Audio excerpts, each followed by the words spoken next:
By the time it came to really settling down and working on that debut album, I was already like, I think I had already made well over 1,000 songs at that point. Like, they weren't good songs, but 1,000 songs nonetheless. Like various remixes, originals, little one verses here, one verses there, whatever, whatever. And I don't think I had gotten close to what an album should be with any of the stuff that I had done prior. Here I am, a senior in high school, working on my debut album, and I was on my dad's HP at the time. And I remember finding this website. I can't remember the website name, but I remember finding this website and making what would eventually be the first single for the album, Lost Lover.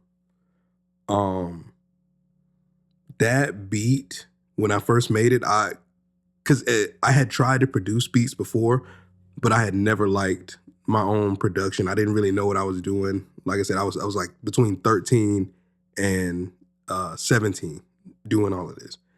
And I had made that beat on the HP, exported it, and I never used it for anything. It just sat there.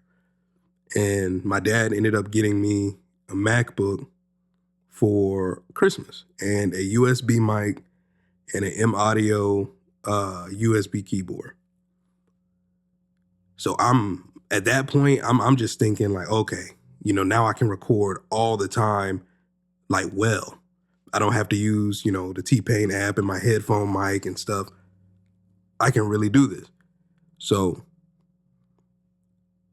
I start working on Lost Lover. And for whatever reason, I decided, I got to sing more. Like, and I look back on it now, and I think a lot of that came from the way I grew up and being in the church and listening to R&B and pop music so much, that really impacted my view of music. And, always been a big Michael Jackson fan. And I would always try to, incorporate a little bit of that into my work, especially back then, even though I didn't have the skill set to do so yet. And please excuse me, I'm fighting a cold, but episodes still got to get done. So I finished Lost Lover. I get it scheduled. That's my first single that ever goes up on streaming services. Well, at the time, there were no streaming services for real except Pandora. And I don't recall if Spotify was already a thing. It might have been, but I'm not sure. I want to say no. So iTunes, that was the big deal. Like, man, I'm 16 by the time that first single came out. I'm 16. I produced my first single. I wrote my first single, and it's up in the real world. Like, it's up where all the major artists are. And I did all of that myself. Like, there was no team around to like help guide it. It was just a lot of trial and error and having to figure out, okay, what's the next step? What do I have to do now?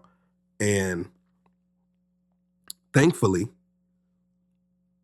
it went well. Like, it was received well from my friends.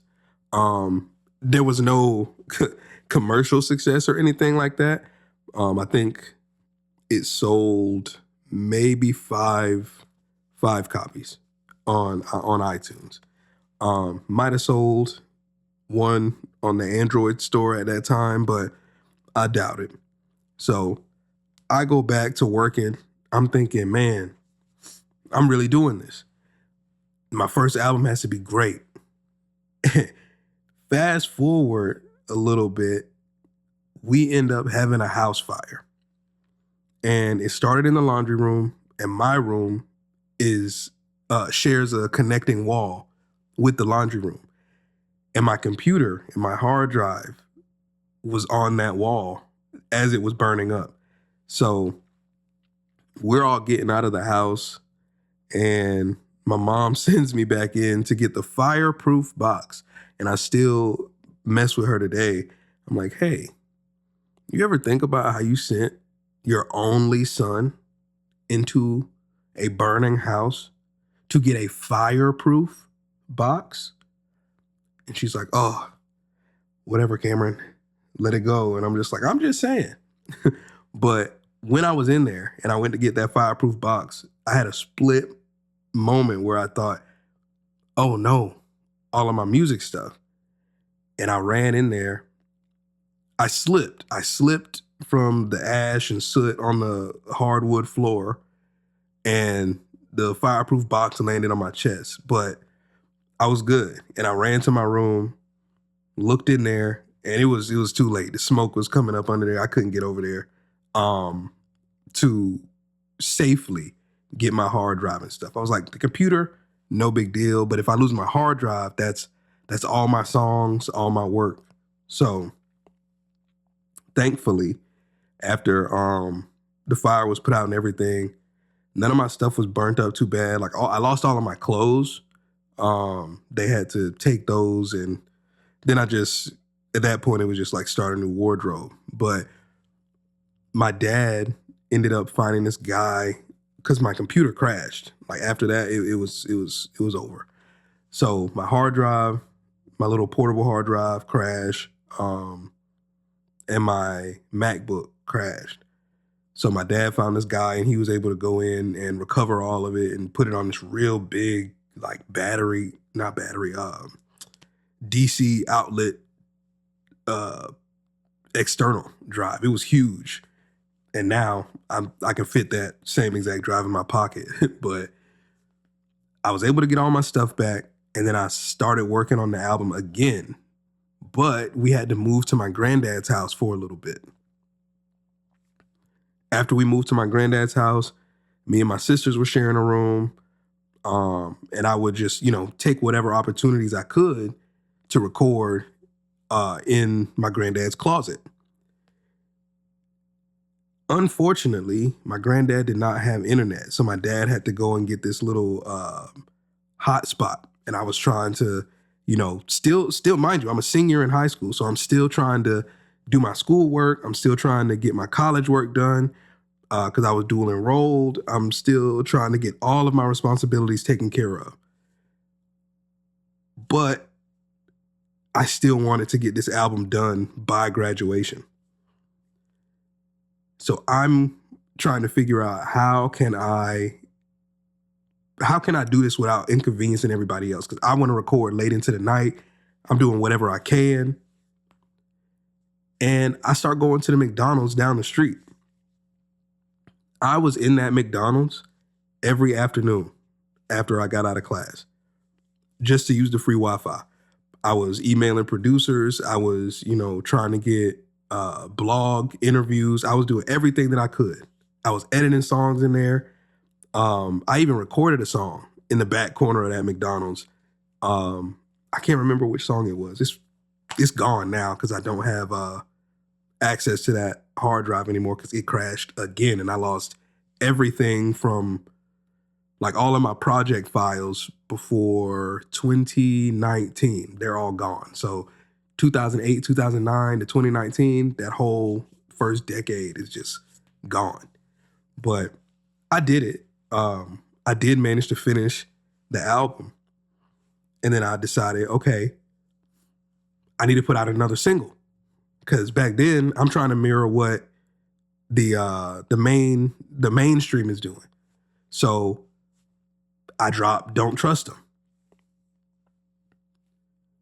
After I dropped Don't Trust Them, like I'm pretty sure back then Empire was still this really big show, right? I'm sitting in the doctor's office and I hear what I thought was Don't Trust Them come on the TV while somebody was watching Empire in the doctor's office. And my mom was like, oh, hey, there's your song. And I'm like, nah, that's That's not me. That is not my song. And that was my first time where I was just like, whoa, like people can, and don't get me wrong, I'm not saying they stole my song by any stretch of the imagination. But that's when I started to realize, oh, multiple people can come up with the same idea and execute it better, right? And hey, I don't know. Maybe somebody did hear mine and they wanted to make something like that for the show. I'm not going to say that because I back then, I think that would be extremely ridiculous. Social media was not what it is today, in my opinion, for that to happen. But, you know, that's when I started getting a little more secretive about what I was doing. But then I also started thinking, I got to make stuff so unashamedly me that it can't be replicated. I did not succeed, in my opinion, with doing that on the first album. But it was when my mindset shifted to start treating stuff a lot more serious, start registering my songs, start, taking stuff a lot more professionally to avoid situations like that in the future. So fast forward again, right? The album is getting ready to come out. I decide, okay, one last single before the album drops. And that single was Wowie.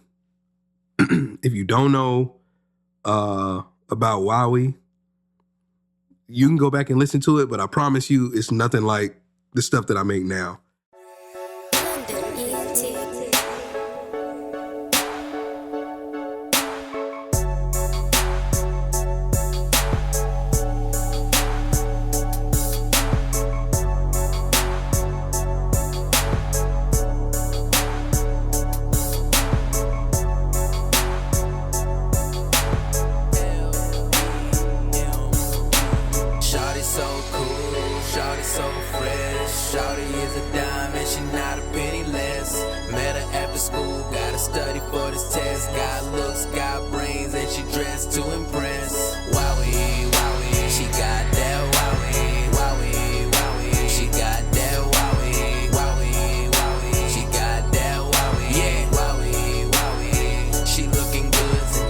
So cool, did I mention she a bit rude? I'm just kidding. Angel on earth, she got all these villains mad. They found out she was with me, then they got a little sad. I been had this thing locked. Came in the game, flipped the ring, now I'm headed for J-Spot. Girls all got that wow, we know we young and they ain't looking. And they tryna holler at me, then your feelings might get shooken. But you all good, just not for me. Keep that wowie for a youngin', you will see that you're beautiful on the inside. Just be you, cause it ain't about your backside. I'm gone. Shawty so cool, shawty so fresh. Shawty is a dime and she not a penny less. Met her after school, gotta study for this test. Got looks, got brains, and she dressed to impress. Wowie, wowie, she got that wowie, wowie, wowie. She got that wowie, wowie, wowie. She got that wowie, wowie, wowie. She looking good tonight. Wowie, wowie. She got that wowie, wowie, wowie. She got that wowie, wowie, wowie. She got that wowie, wowie, wowie. She looking good tonight. Shawty look good, she got me so distracted. Baby got that wowie fitting better than her jacket. She the MVP, and she still don't need no practice. Got it all up in the jeans. Lil' mama is an addict. She addicted to success like I'm addicted to these beats. She already been a queen, guess she gonna need a king. Rock a snapback, that's cute too, but she ready for that rain. Talk about kid stuff, now wiping up until I'm out of my teens. These white girls and black girls of all ethnicities, just know you beautiful, you all got that wow. We be proud of who you are, don't get caught on what you look like. Be you, and these dudes gon' get right. Shawty so cool, shawty so fresh. Shawty is a dime and she not a penny less. Met her after school, gotta study for this test. Got looks, got brains, and she dressed to impress. Wowie, wowie, she got that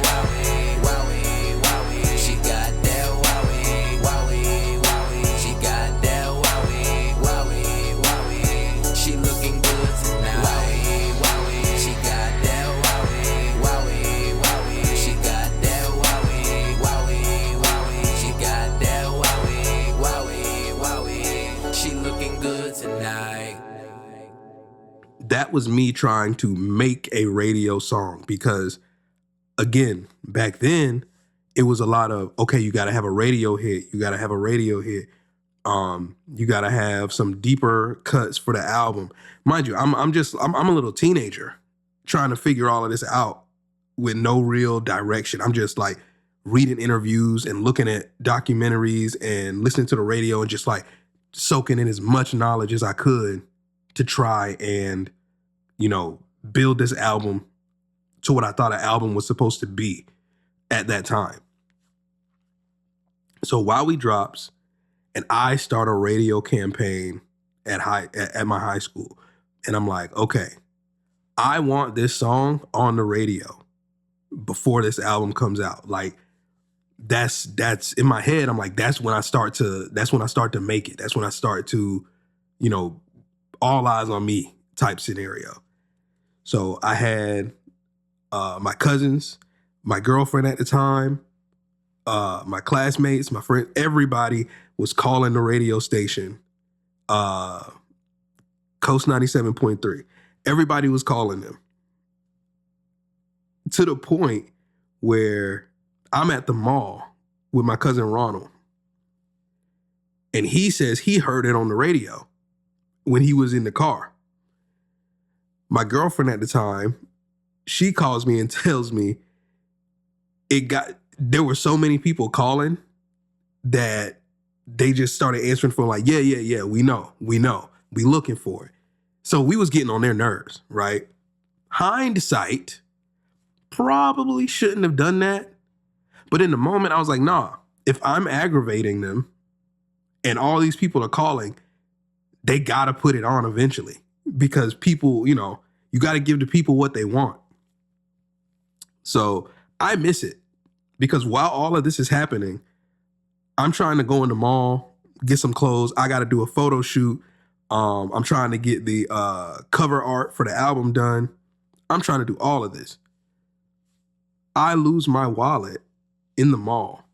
So I'm running around the mall trying to find that, make sure my cards, my money not stolen. And they outside in the car. Oh, man. Yeah, they played it on the radio. So the one time that I was on my local radio station, I didn't even get to hear it, right? And thinking about it now, they could have been gassing me up. So I have no proof myself that this song played on the radio other than my friends, my girlfriend at the time, and my cousins telling me that they all heard it. And I have no reason to not believe them. But you know what I mean? Like that was a moment that I would have loved to experience myself. Like, oh, my first song being on the radio in my hometown, right? But it, things played out how they needed to play out because after that, and I missed it, I started going like, oh man, I need to do that again so I can, I can hear it. I can be a part of that moment. I can get the radio interview, whatever. So after all of the, bouncing around while we on the radio, graduation comes, album finally drops. I recall not caring a single bit about walking across that stage. The only thing that I was focused on was throwing up posts like, my debut album is here, you can buy it now. I even ordered CDs, like I got CDs made. And back then, I didn't have a job. I was playing drums for various churches in my area. And some of the churches weren't paying me at all. It was the, you're doing it out of the kindness of your heart. You're doing it for the Lord. And then other churches were like, oh, we'll give you $20 here and there. We'll give you $30 here and there. So, and most of these churches I had played for about 10 years. And I think I could tally it up. I probably didn't even make $1,000 playing drums over the course of 10 years. But I digress. I enjoyed playing the drums. The money would have been very helpful as a kid, but it is what it is. So all that I was able to do with that debut album was just off of me saving all of these drum checks and, you know, doing odds and ends jobs, trying to make it work and figuring out how to do as much on the technical side as I could, just so I would still be able to afford stuff like that. Now I'm an audio engineer. I went to school and I did all of that. You know, I produce now. I write. I can do everything myself at this point because I've learned how to do it over the years. But back then, it was like, I have to know how to do it myself or I won't be able to make music because I can't afford to go to the studio. I can't afford to always buy beats. I can't afford somebody to do my cover art. It was just, I couldn't afford it. So album drops, I'm walking across the stage, just waiting for this whole event to be done. I finish up, and I think that was the first time that I looked around and I was like, I really think I can do this. You know, my family was there. My granddad was there, rest his soul. And that's the only album he ever got to see me release. But I'm just so glad that I was able to make part of that album in his house. And, you know, it's my house now. So I've been able to, you know, make everything in this house since then. But it was the first time I looked around and I just, you know, I let the tears drop for a little bit. Where it was like, man, I've been working since I was 13 on this album. You know, not consecutively, but here and there, writing songs and going, okay, I'm gonna save this one. I really like this one. Or I'm gonna put this one out on the mixtape. Never mind, let me take that down. I want to save that for the album, whatever.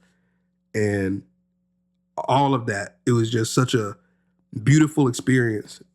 And it's one that I don't think I'll ever be able to recapture again. Because, you know, I've been doing it for so long now. Everything was so fresh at 17 years old. And it was so uncertain. Like, I just knew by the time I was 21, I would be like star level, like superstar level. Obviously, that's not the case. That was not the trajectory for my life. But I'm still grateful for everything that I've accomplished in between off of this first album. And it was such an interesting time because I was so dedicated and delusional when it came to this first album. I remember I still had to go to my college campus after graduation. And I recall taking my CDs, right? And this wasn't even the final CD. This wasn't the like actual physical copy from disc makers. This was just a burnt CD.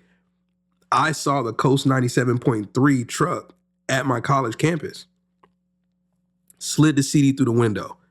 They left the window crack, slid the CD in there. I put one underneath the windshield wipers.